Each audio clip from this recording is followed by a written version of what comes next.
Are we ready?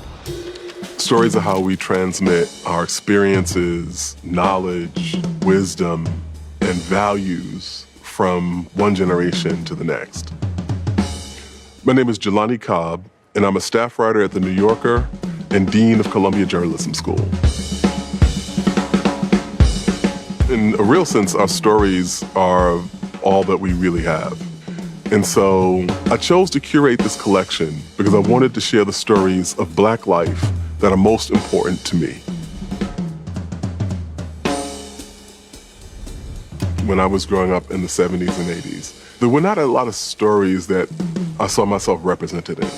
And that changed in the late 1980s with the emergence of Spike Lee. His presence as a filmmaker really revolutionized the possibility for Black expression in cinema. The summer I was 19, Spike Lee released a film called Do the Right Thing, and I'd never seen anything like it.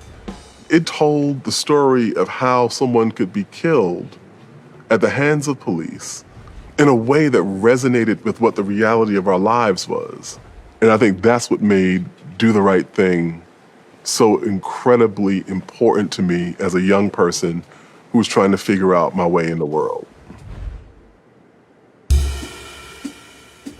thought it was really important to have biopics in the Mosaic section because we don't often grapple with the lives of these artists whose work is completely central to our lives.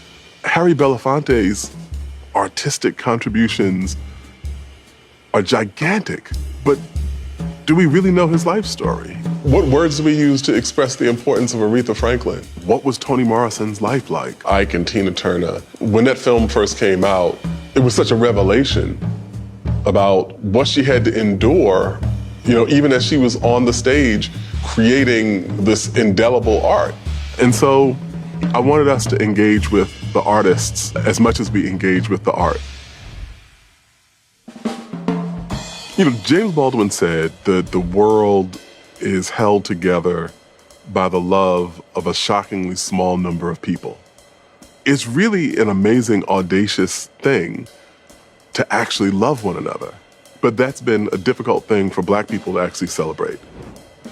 What I liked about the film Love Jones, it told the tale of two 20-something Black people who were just living their lives. Normal, everyday people with no huge social concern or just two people trying to figure out how to make it work. We don't have enough of those stories. And so I thought that it would be really important in this collection to pull together examples of not only love, but it's called Love in Spite of for a reason. So in spite of everything else, ...